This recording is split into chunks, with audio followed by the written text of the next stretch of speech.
Welcome to the Confidence in Singing podcast, where you can reclaim your voice and rediscover the joy of singing.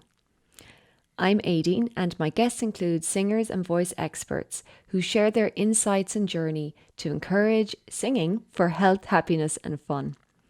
To support this podcast and join the Confidence in Singing community, just click on the Patreon link below.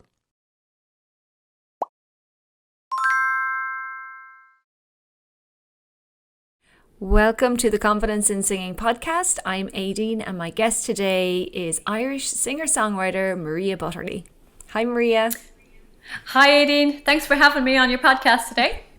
You're very welcome. I am looking forward to having a great conversation with you, but let me tell everyone about you before we start. So Maria is an award-winning singer-songwriter, and she lived in the US for 17 years where she toured extensively. Maria headlined at the Angelica Heuston Gala Event at the Beverly Hills Hilton Hotel and has supported the Pogues, the Hot House Flowers, and even the late Hal Ketchum in concert in the US. Maria won the award for Best Celtic Sound at the New York International Film and Music Awards. Since moving home in 2008, Maria has performed her original compositions live on TV and radio programmes such as RTE, Virgin Media One, TG4 and SKY TV. She composes music for both film and TV and specialises in music for video games.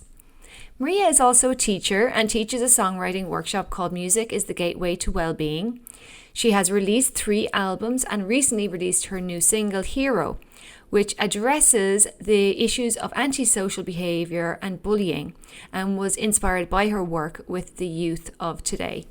Tell us a little bit about your single, how that came about.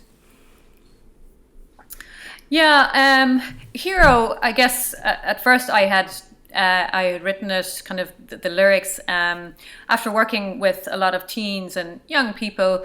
I was getting a sense of kind of challenges and struggles that they were kind of being presented with in school.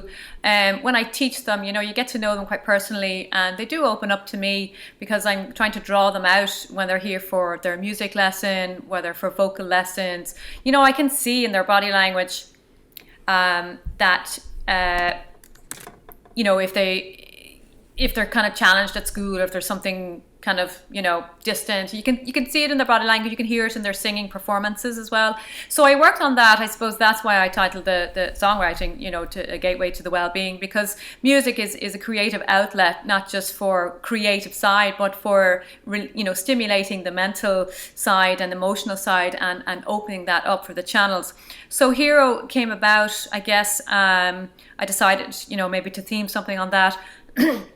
I mean, I would have been maybe bullied a little bit in school in my younger days, but I certainly don't think it's anything to what, teens or schools or even adults in the workforce are being challenged with today. It seems more vicious, kind of, the effects seem more longer lasting, negative effect on people today. I would have just dusted myself off and got on with it afterwards, but it just seemed a bit, more deeper.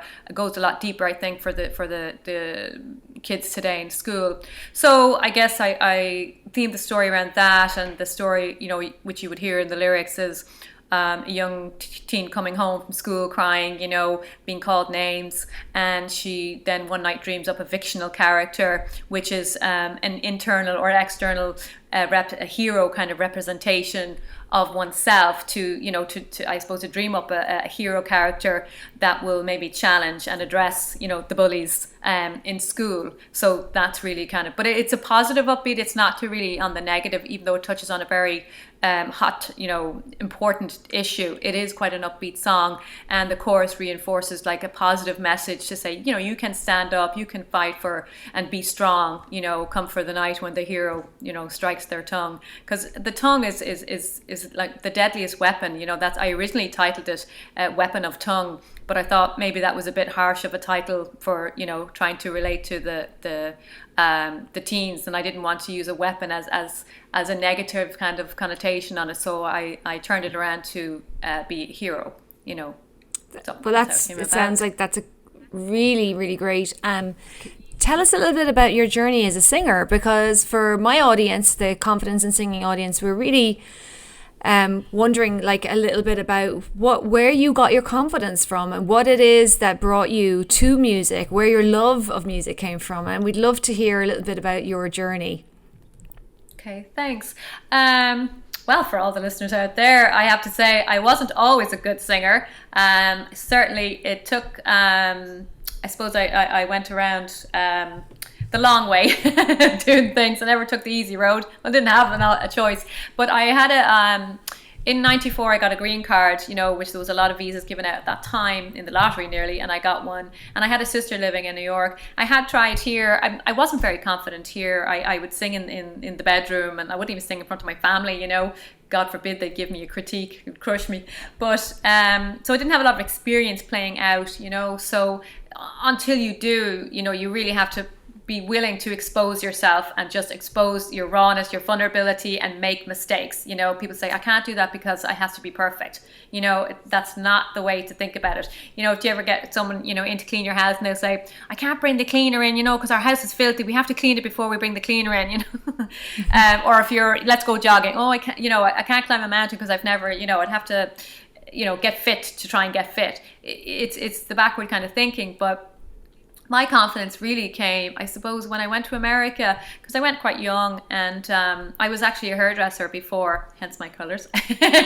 And I just packed my bag, sold my little car, and I was working in a salon in Dublin, and I went, and I did have my sister in New York to go to first off, you know, so I was doing like the waitressing tables, and I had lots of fun, absolutely lots of fun, but my music really started the confidence. I wanted to go to Nashville, so I packed my bag, and I said, right, how can I get to Nashville? So I had met one person there, and I took this train. I don't know how. Well, actually, yeah. From there, my brother then teamed up with me. He got a green card, and he came out, and he's just 2 years older than me, and he went to Colorado. So I went down to Colorado to him, and but the snow was coming in, and I just wasn't really into getting stuck in the snow. So I met one lady who lived in Nashville, and she said, "Oh, come out to me anytime you want." So I said, okay, you don't have to ask me twice or once. So I got on a train, and it took me like 4 days to get there. And we went through this, I was on my own, traveling with my guitar and my suitcase, and eventually got there to outside Crossville, and Knoxville to Crossville. Got a train for 4 days through Washington, Chicago, and out then to, oh gosh, where was it? In South, what you call, I can't think of it anyway, it will come back to me. But anyway, not Alabama, it's another place. Oh, it'll come back to me. So anyway, yeah, long story. So eventually got to Nashville, and then I started working as a waitress there. But I started going to all the open mic nights, you know, and it forced me to kind of sit and write my songs, and I thought my songs were great, you know, and I thought I was really a superstar there, you know. I would go down to Music Row in Nashville, and I would knock on all the doors of all the record labels, you know, in my lovely pleated skirt and my, you know, my curly hair, and you know, so Irish looking, I suppose. But I was so naive, which was probably good, because I had no real nerves then. I was just like, oh, you know, what do you think of this song? You know, I was just in this bubble, you know, of like, oh, they're just gonna love me because I'm Irish, and you know, I've come all this way here, and my song was just the greatest, because I had never had my song exposed to really anybody to critique it, you know. So I just thought what I had was great. So I was pretty, you know, put in place very quick. But they were very nice about it, you know, in Nashville. They'll really entertain you, but like, it's a polite no, you know. Come back a couple of weeks later, honey, and you know, you got to work on that song there. And if you come back a few weeks later and do this, you know, but I mean, that's what you have to do, you know. But I was gutted. All I heard was rejection. Like, and I was like, I'm not going back there. He just rejected me. Gosh, that was the wrong thing to do. But anyway, I started working with, you know, other music songwriters in Nashville, and I started getting into workshops. So I really started honing in on my craft then. And you know, playing then the circuit there, just the experience of it was just something else, you know. It really, really was fantastic. And you know, I was just working the circuit there as much as I could. And so then my father had taken ill at the time, so I came back to Ireland, and I ended up back here for a year and a half. And then I said, right, where do I go now? I just wasn't getting anywhere in Ireland again, because I always wanted to do original songs, you know. I didn't want to be a cover band and do a cover, you know. And Ireland was very much into like the wedding bands and, you know, a lot of that scene, you know. It was hard to get gigs to be doing original music, you know. So I just thought, right, where do I go again? So a friend of mine, a school friend actually, I re-met again. She was living out in LA, so she invited me out to LA, and it was the best decision of my life. And it was the best time of my life. LA is it's the place to be, where you're young, free and single and just ambitious, and really. And I suppose part of me does feel that I do have a bit of a benefit being Irish. I'm not trying to sort of be but Americans are very welcoming to Irish, and as they are very other cultures, but I just found them very warming, and there is that connection there, and they will give you time, and they take you on board, and if you're willing to do the work, they'll help you up the ladder. Really just give you. In America is that sort of way where everything is possible, and you can do anything you want if you work hard enough for it. There's no begrudging. There's no if you're getting above yourself. There's no if you get anywhere that you're anyway demised for that. You're not. You're really supported in that way. I was wondering, did you do a lot of singing before you left for the US, and what your background with singing was as a child, where that love of music came from? Well, I guess I'm the youngest of 7, and I kind of am the only one who kind of took up singing. My mother definitely, she had the golden voice. She, it was often said if my mother didn't marry and have 7 children, she could have went on to be an opera singer if she wanted. Now, I wouldn't be operatic, but I do have a good range in my voice. So I definitely, on her side, there would definitely be music, from her side. My dad's, he loved country music, so maybe a little bit of the American country bluegrass that I absolutely love. That you can hear some of that genre in my music, and I love the Celtic rhythm. So the Celtic and the American kind of bluegrass country, I love that. That real edge. So definitely that's where I would have got, I suppose. Did you sing a lot then as a child? No. Believe it or not, I did not, because I was too shy. What I actually took up first was the instrument, guitar. So I got my first guitar from Santi when I was 10, and I started self-playing. I got a book and I started looking at the chords, but I just had a musical ear. And I was able to play. I was always playing the Bon Jovi songs. I was always playing the Heart songs. I loved listening to Bryan Adams, those kind of rock guitar, all guitar kind of, stuff. I just love the depth of them, So I would definitely have been listening to that. And then I taught myself on the piano. Actually, I couldn't read music. My attention span just wouldn't allow it, I was probably just, I don't know, from dyslexia to OCD, whatever. But I used to listen, I remember the tape cassettes came out of Richard Clayderman, and I can still hear that melody, da da da da da da. So I started picking out the notes from the right hand to the left hand of what he was playing, and then that's how I taught myself how to play kind of the piano, and then I started kind of coming up with my own melodies. So I was really focused on all the piano playing and the guitar. I would sing, but the singing was always behind. Maybe that was just a crutch, I was nervous. So it was really when I went to Nashville, really when I went to LA, and I just started doing open mics. Every night I was up there, open mic, they had music every night of the week somewhere where you could get up and do get up and do a song for 2 songs. You get picked to do 2 songs. I even did the Bluebird Cafe in Nashville.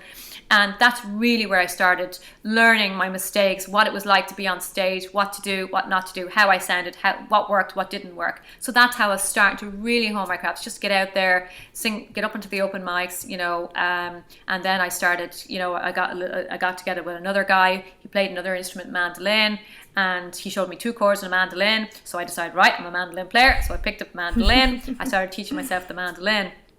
So the 2 of us used to do little gigs. So it kind of caught on because my music was catchy Celtic, and then we got, then I got a bass player, then I got a drummer, and then we started kind of gigging around the area. So we were getting known then in the Irish circuit, and then we started, then I started pushing for festivals, and we were doing the festival circuit as well. So we played all over. We played in Vegas. We played everywhere around the California, it's fantastic. Nevada area.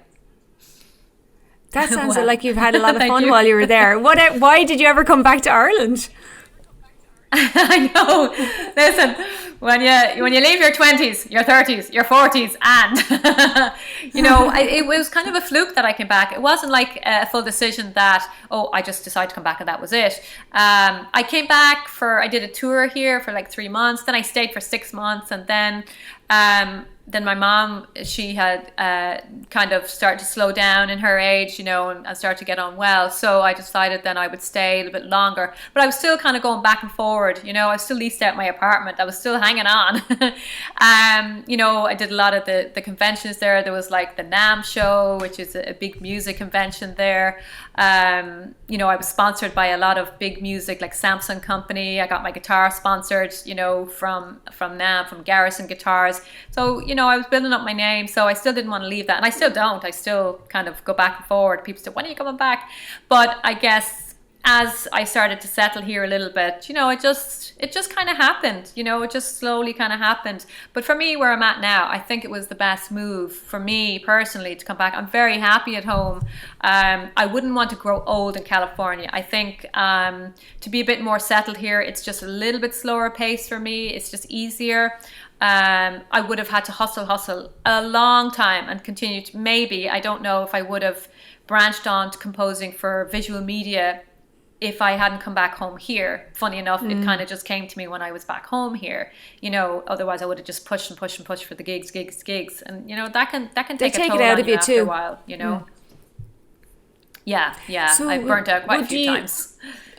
I'd say so, because it's the touring and the traveling and the moving things, and it's lack of kind of off. You don't have time to switch off, which is so important. But I know that you're passionate about songwriting, and that you're now teaching songwriting, and even teaching songwriting with teenagers.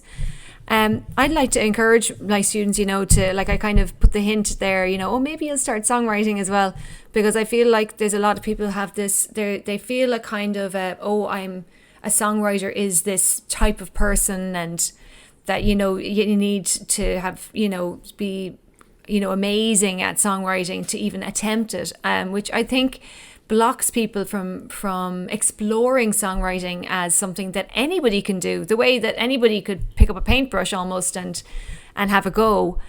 So what would you say to someone who doesn't songwrite at the moment? What would you say to them to encourage them to try it? Well, you've really hit on a really, really relevant point there, and I've heard that many times from some of the students, and I've gone into some of the classes here in schools. Schools have brought me in to do a 2-day workshop with the transition years, or the what would be high school for, their last year, or with their doing their junior leaving cert, what that would be in the States, I can't remember, but in high school, and for the music. Even if like some people, well, I don't write songs, or I don't, I got them just to do a storyboard.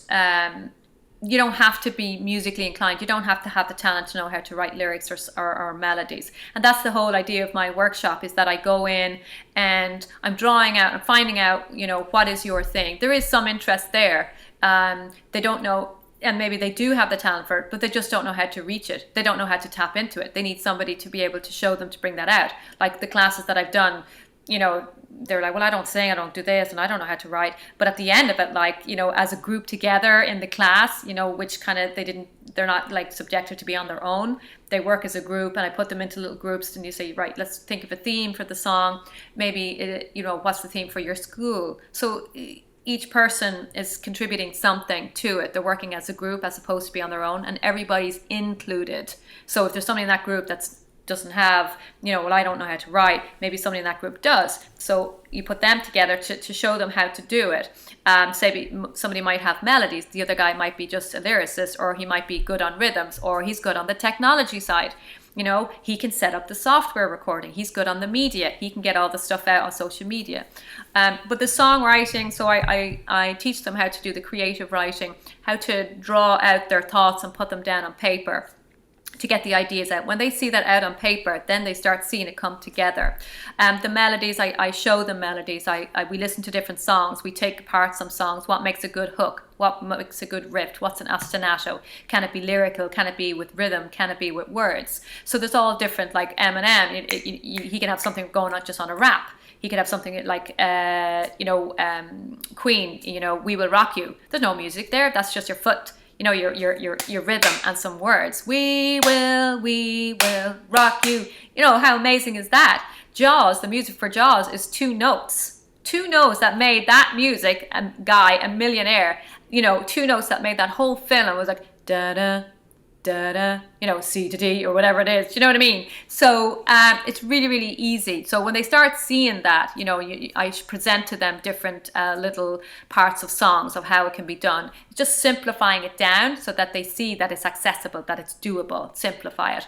So you get the melodies, you get your lyrics, you get your theme, you get your storyboard. Let's come up with stories. What's challenging you at the moment? Write it down. Write down 5 things that you feel is something challenging at the moment. What do you feel you're stressed out about? Or did your school win something? Or what do you want to talk about? So you're tapping in, you're pulling from them all the time, as opposed to sitting there. So you're helping draw them out, because they wouldn't know necessarily how to do it by themselves, but when you kind of tap into them, they realize how much they can draw out. And then I talk about, so we get the melodies, we get the chord structure down, and then I talk to them about the songwriting or the recording options. That's what they really, really want to know, the software that's available to them, especially from a student's point of view. They don't have a lot of money. So what's available, what's accessible to them? I can show them different types of software that are free, like GarageBand, and then you can have Logic Pro, which is an upgrade from GarageBand. Yeah, you pay a bit for Logic Pro.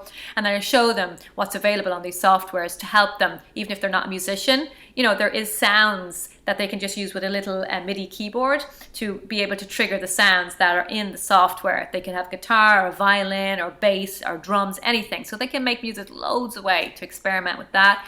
So then I show them to set up a little studio, what microphone, what's a decent microphone, what's a little interface that you can get, a microphone and a cable in, and then the set of headphones. So I'm talking realistic, like what type of headphone, what type of microphone, just keeping it simple, not to get overwhelmed, where you can go to buy this, how much you should spend on that.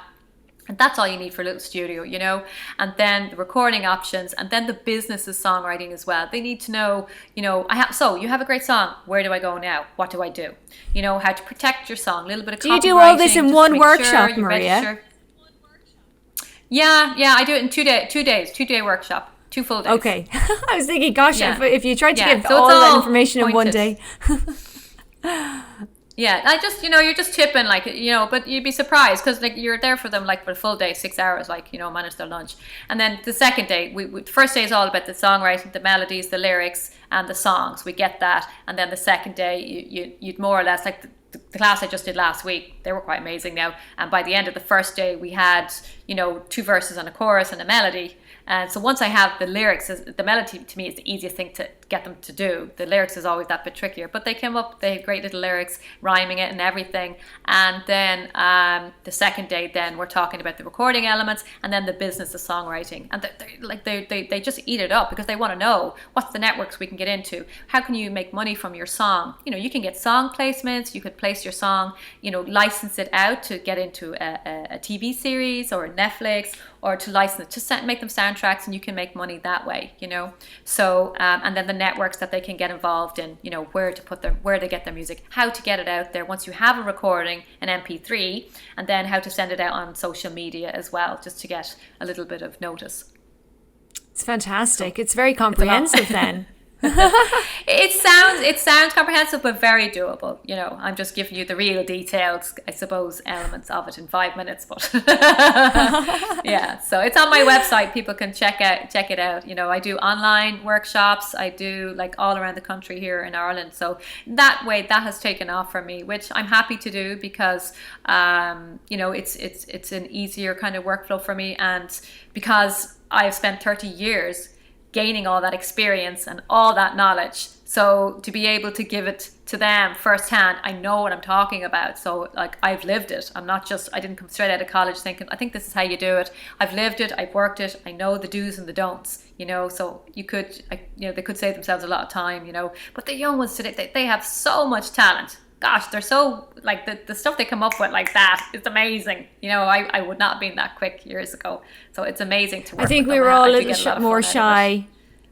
And it's lovely when a teacher hands it over to the students. I don't think that happened a lot in our in school when we were younger. Yes, to have you're someone right, say, okay, yeah. what do you guys want to do? That very rarely happened in schools. I think this is what we're it's a different going way to of do. teaching. Yeah, exactly.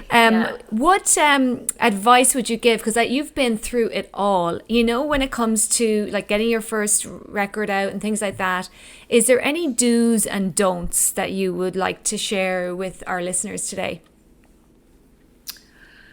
When you get your song, you know, recorded, people say, oh, how do I copyright it? You know, the minute you record something digitally, it's logged digitally on, you know, your recording that you have recorded that song, you own that song.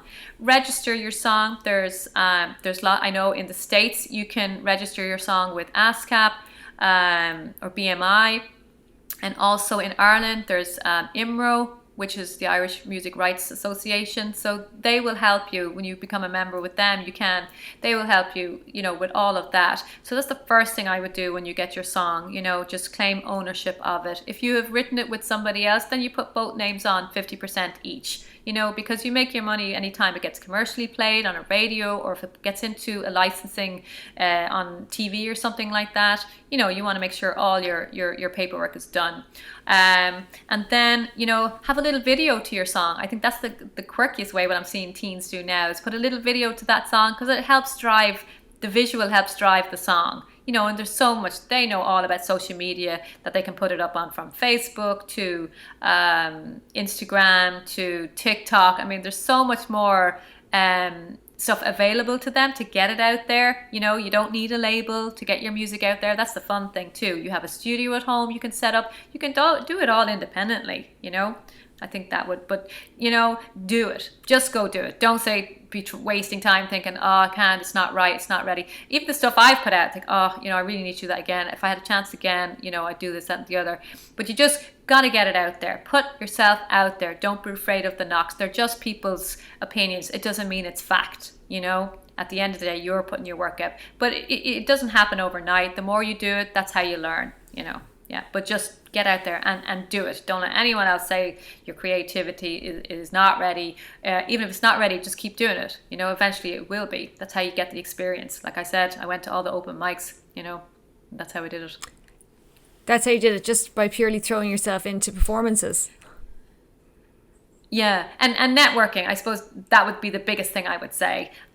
Network, don't hold your song to own it and be afraid. You know, I noticed in the class they were saying, well, I didn't want to give that idea away because I want to keep that for myself later. And that, don't be afraid. You're not just going to come up with one song, you're going to come up with lots more. You know, don't be afraid to work with other people. They can help get it out. Network is the absolute key. All the relationships I've built with people over the years, now they're coming back to me now, you know. Even if they don't like my song, they like me as a person, so maybe they'll give me some, and you know, they'll entertain me because they like my personality. In that way, I can maybe get in the door that way as well. Eventually, I will come up with the right song, and I've already established a good relationship with that person. So always keep good relationships with people and network. Yeah, very important. That's really good advice. So before we finish up, is there anything you'd like to say to our listeners before we wrap up a little bit? Buy my music. No. Well, first of all, Aideen, thank you so much for having me on the podcast. I was really honoured that you asked me to do it, and you know, I really appreciated the compliments of my work. And again, you know, because artists, we need that. We need people to like our work, you know, otherwise it just sits at home. And so it's the public, it's the fans that keep our music going, you know, to support the music, to buy the music, to support the artists, to go to the gigs. So I have to say, actually, a thank you to you. I'm so delighted to have that. And if anybody does want to check out anything that you said about my workshops or my music, or any of my music samples, they're all on my website, mariabutterly.com. So thank you. You're very welcome, Maria. It's a pleasure to have you. And it's such an interesting journey that you took. You were very brave. Oh, I don't know, naive at times. Didn't know. But as I said, the best times, you know. You had an adventure with it. And I think that is that if you followed your heart as well, you were like, okay, I'm going to try this. And I really think it's good to reiterate this idea that we need other people along the journey, that you don't become a singer or a songwriter or have a band on your own. You do it because someone's kind to you and they teach you 2 chords on the mandolin, and that you start to create these friendships really and relationships with people who want to help you, not because of they're going to necessarily make money from your music or anything like that, but because they like you. So it's really just to be able to have a conversation with someone and to support other people, and then they'll support you back, and not be afraid, not be fearful of your ideas being stolen, to learn to be open to collaboration, because I feel like that is a huge part in certainly the songwriting world. Yeah, very much so. Yeah, you've hit it on the head there. Yeah, so I would love, we're looking forward to seeing everything else you keep doing. And if anyone has, teenagers in school that are interested in music, we need to get you into them. So you travel all around Ireland, and maybe in the US as well. You might be lured over to teach kids in the US as well. Well, let's say online. Yes, everywhere is open. Yeah. So best of luck to you, Maria. Keep up your hard work, and we look forward to seeing your music in video games, in films, on TV. And there's lots of your music available already for people to check out. So go to mariabutterly.com, find out more about Maria, and we look forward to seeing what you do in the future. Thank you very much, Aideen. Thank you. So that's it for the Confidence in Singing podcast today. I'm Aideen. My guest today was Maria Butterly, and we're very grateful to you, the listener, for listening in. We wish you well. We wish you success with your own singing and your own songwriting or whatever else you're doing creatively. Keep it up and just go for it. Bye-bye.